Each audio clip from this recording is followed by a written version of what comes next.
Daawwattoota keenya oduu galgala kanaatan isinitti himaan Badriisuu fi deetaa ministeera nageenyaa Itoophiyaa kan turan obbo Taayyee Danda'a ajjeechaa Oromiyaa keessatti walitti fufiinsaan geggeeffamuu fi marii araaraa danqameen mootummaa qeequun hidhaaf isaan saaxilee jira. Obbo Taayyeen erga aangorraa kaafamanii waa'ee muummicha ministeera Abiyyi Ahmad jechoota hamoof rifaasisaa jiran. Obbo Taayyeen fuula feesbuukii isaanii irratti dhaamsa muummicha ministeera Abiyyi Ahmadiif barreessan keessatti cubbamaa dhiiga namaatiin taphatu tahuu keessanan hubadhee jedhaniin dhawaatumaan garuu nama waan dubbatuun hin jiraanne qofa osoo hin taane cubbamaa dhiiga namaatiin taphatu tahuu keessanan hubadhee jedhaniin muummicha ministeera Abiyyi Ahmadiin gaafan dhugaasee waraana bilaashaa maqaa walabummaa biyyaatiin bantan isa Itoophiyaanota wal nyaachisee fi diinagdee biyyaa kuffise geggeessaa turtan deeggaretti nafaarsaa turtan kan jedhan obbo Taayyee Danda'a har'a gaafan dubbii argee gara nagayaa goruun wal ajjeechan obboleeyyanii haa dhaabbatu jennaan aangoon irraa fudhattan jedhan osoon shira Oromoodhaan balleessuu fi obboleeyyan isaatiin walitti buusuuf kaatan argaa callisuu dhabuu kootti baay'een gammada jechuun waan dhufu hundaaf qophii tahuu ibsanii turan. Obbo Taayyeen dhaamsa kana feesbuukii isaan irratti erga maxxansan osoon turin kaleessa to'annoo jala oolfaman. Humni nageenyaa fi tasgabbii waloo biyyaalessaa ibsa baasen deetan ministeera nagaa obbo Taayyee Danda'a farreen nageenyaa walitti hidhachuun jeequmsaa fi qabsoo hidhannoon mootummaa kuffisuuf sossohaa turu bira gahuun to'annoo seera jala oolfamee jee. Dabaluunis obbo Taayyee Danda'a deetaa ministeera nageenyaa ta'anii osoo jiran nageenya fiduu irratti hojjechuurra faallaa kanaa humnoota farra nageenyaa Itoophiyaa diiguuf hojjetan waliin walitti hidhamuun hojjechaa turuu bira gahamee jira jee. Kana malees yakkoota nama nagaa irratti hojjetamaa ture addatti nama ukkaamsuu keessaa harka qaban jechuun himate. Faallaa kanaa obbo Taayyeen hidhamuu isaaniin dura maatiin isaanii butamanii maallaqa gaafatamuu dubbatuun kan yaadatamu. Ibsi humnoota waloo kun obbo Taayyeen aangoo fudhatanii osoo jiran shiraan caasaa mootummaa fi paartii diiguuf hojjechaa turuun isaanii hubatamee hordoffiin irratti godhamaa ture jee. Hordoffii taasifameen obbo Taayyee Danda'a hooggantoota ABO shanii fi finxaalessitoota yakkaan shakkaman biroo waliin hidhata uumuun jeequmsaa fi qabsoo hidhannoon mootummaa kuffisuuf shiraan hojjechaa turuu bira gahamee jiras jee. Obbo Taayyeen nama qabsoo hidhannootti hin amanne tahuu tibba dabre kana BBC Afaan Oromoo waliin turtii godhan keessatti dubbatuun isaanii ni yaadatama. Raayyaa ittisa biyyaa bu'uura cimaa irratti ijaarra akka namoota hayyuu siyaasaatii fi injiyaanitti hin lallabnu jedhan qondaalli olaanaan waraana Itoophiyaa Fiildi Maarshaal Burhaanuu Juulaa akka jedhanitti raayyaan ittisa biyyaa bu'uura cimaa irratti hundaa'eeti kan ijaarame dhaabbata akkasumatti calji'ee yeroo ajandaaleen garaagaraa uumaman kan sodaatuu fi burjaaja'uu miti jedhan. Dabaluunis raayyaan ittisa biyyaa birmadummaa biyyaa kan tiisu if ijaaree leenji'uu fi if heddummeessuun gurmaa'eetii jedhan nagayaaf tasgabbii biyyaa mirkaneessuuf cimee hojjechaa jira jedhan Birhaanuu Juulaa. Hojii raayyaa ittisa biyyaa cimsu jedhan kana guyyaa guyyaan ummataaf hin gabaasnus jedhan akka namoota hayyuu siyaasaatii fi injiyaanitti hin lallabnu hojiin malee jechuun if jajanii jiru. Qondaalli waraana Itoophiyaa olaanaan kun raayyaan ittisa biyyaa Itoophiyaa diroonii fayyadamuun hidhattoota irratti haleellaa raawwataa jiraachuu tibbana ibsanii turan. Haleellaan xiyyaara nammaleetiin hidhattoota irratti geggeeffamaa jiru kunis naannolee Oromiyaa fi Amaaraa keessatti tahuu Birhaanuu Juulaa ibsanii jiru. Fiildi Maarshaal Birhaanuu Juulaa turtii miidiyaa irraata mootummaa ta'e Faanaa waliin godhan keessatti lola naannoo Oromiyaa fi Amaaraa keessatti hidhattoota waliin taasisan irratti bakka barbaachisaa ta'etti diroonii fayyadamuudhaan haleellaa taasisaa jirra jedhan.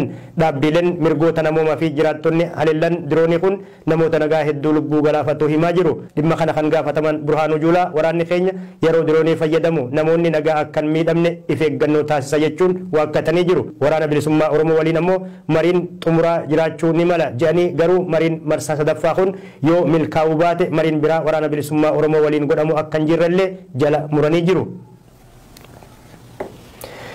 Ameerikaan waliigaltee Aljeersi kan deeggartu tahuu ammas irra deebiin ibsite. Itoophiyaa fi Eertiraan falmii daangaa irratti mudateen ganna 23 dura lolli hamaan jidduutti geggeeffamee ture.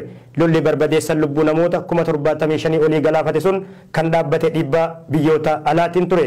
Pirezidaantiin Eertiraa Isiyaas Afwerqii fi muummichi ministeeraa Itoophiyaa duraanii Mallas Zeenaawiin waliigaltee Aljeersi irratti bakka pirezidaantiin Aljeeriyaa Abdulaziz Butaafikaa argamanitti mallattoo waliigalteetiin booda harka wal fuudhanii turan. Yeroo sanitti magaalaan falmiin irratti cimu Baadimmeen Eertiraaf kennamtee ture.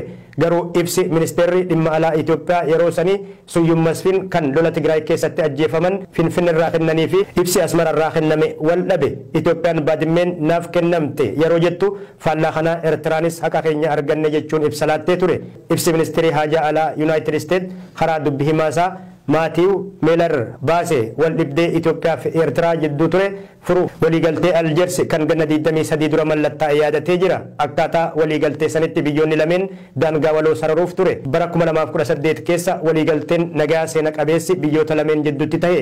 Yeroo waliigalteen ganna 23 dura yaadatamaa jirutti abbaan biyyummaa fi birmadummaan daangaa biyyoota lameenii yeroo kamuu caalaa kabajamuu akka qabu Ameerikaan irra deebiin gaafatti. Ameerikaan waliigaltee kana kan deeggartu ta'us ibsuun biyyoonni lameenis hafuura nagayaatiin gara naannoo tasgabbii fi badhaadhina qabutti waliin akka cehan kan jajjabeessitu ta'uu beeksifti. Haa ta'u garuu hariiroon Itoophiyaa fi Eertiraa bakka fooyya'ina agarsiisa irraa mucucaatee jira. Daangaan biyyoota lameenii ammas akkuma cufametti jira. Qonnaan bultoonni Tigraay midhaan facaafatan waan biqiluu hanqateef beelan dhumaa jirra jechuun iyyatu erga eegalanii bubbulanii jiru. Garuu dirmannaa gahaan arganne. Lixa Tigraayitti kan argamu aanan Asbadaraa duraan midhaanii fi horsiisa looniitiin badhaadhaa ture. Amma garuu sababa bokkaan dhabameef hiyyummaa fi beelan lammiileen keessatti miidhamaa jiru. Lammiileen Tigraay beela mudatan harka rabbii fi mootummatti kufnee jiru. Yeroo ammaa manguddooniif daa'imman sababa beelatiin qaamni isaanii shunturee fi akka malee huqqatan baay'achaa jiru. Kanumaan wal qabatee ijoolleen mana barumsaa deemaa akka hin jirrellee maddeen gabaasanii jiru. Lixa Tigraay beela mudateef deeggarsi namoomaa hatattamaan godhamu yoo ta'e namoonni hedduun du'uu akka malan maddeen gabaasaa jiru. Pireezidaantiin yeroo naannoo Tigraay obbo Geetachoo Raddaa ibsa dhiheenya kana kennan keessatti beela mudate amanuun gargaarsi hatattamaa hin godhamu yoo ta'e du'a namoota hedduu keessummeessuuf jirra jechuun akeekkachiisanii turan. Oduu teenya xumuraatiin Israa'el haleellaa boombii addan cinnee Gaaza irratti adeemsisaa jirtuun deeggarsa idil addunyaa dhabaa jirti jedhan pireezidaantiin Ameerikaa Joo Baayiden.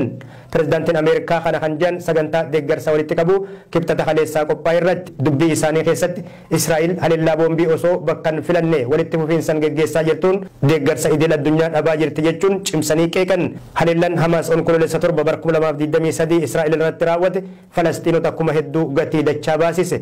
Erga haleellaan sun raawwateen booda Ameerikaan Israa'el mirga ifittisuu qabdi jechuun cinaa dhaabbatus beeksifte. Garuu tarkaanfiin madaalaa waan tahin Israa'el fudhataa turte lubbuu Falastiinota kuma hedduu galaafate. Pireezidaantiin Ameerikaa Joo Baayiden akka jedhanitti Israa'el deeggarsa USF gamtaa Awurooppaa ni qabdi jedhanii garuu haleellaa boombii osoo addaan hin baasin geggeessaa jirtuun deeggarsa kana amma dhabaa jirti jedhan.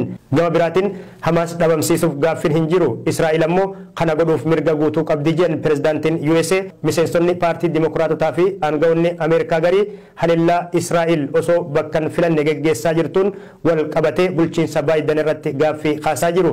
Erga haleellaan onkololeessa 7 Hamaas Israa'el irratti raawwateen booda deebii Israa'eliin Falastiinonni 18,400 ol ajjeefamanii jiru.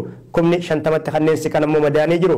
Garuu lakkoofsi Israa'eloota ajjeefamanii 1,200 duraan ibsameen ala wanni dabalameen jiru. Yeroo pireezidaantiin Ameerikaa Joo Baayiden Israa'el qeeqanitti muummichi ministeeraa Israa'el Benjamin Netanyaahuu ammoo ibsa kibxata kennan keessatti Israa'el Hamaas dhabamsiisuu fi namoota butaman gadhiisisuuf deeggarsa guutuu Ameerikaa irraa argattee jirti jedhan. Gama biraatiin wixata dabre kanas Israa'el haleellaa haaraa geggeessitee jirtuun hospitaala Daa'ir al-Balaa keessatti namoota hedduu miitee jirti. Umar ammoo haleellaa Israa'el kanaan harki bitaa isaa irraa citee jira. Yeroo ammaatis hospitaala Daa'ir al-Balaa wareegamtoota Alaqsaa jiddugala Gaazaa keessatti wallaanamaa jira. Mo'iin Abu Rizqa ammoo maatii namoota 35 haleellaa Israa'eliin dhabe. Amma wallaansaaf gara Masrii ergamuuf carraa namoota argaman keessatti argama. Gama biraatiin Israa'el hanga Hamaas guutummaatti barbaadaa'utti haleellaa ittiin fufa jechuun dhaadachaa jirti. Hanga ammattis maaddee Hamaas 22,000 barbadeessuu beeksifte Israa'el. Tuni daawwattoota keenya oduu namaaf qabannee dhiyaanne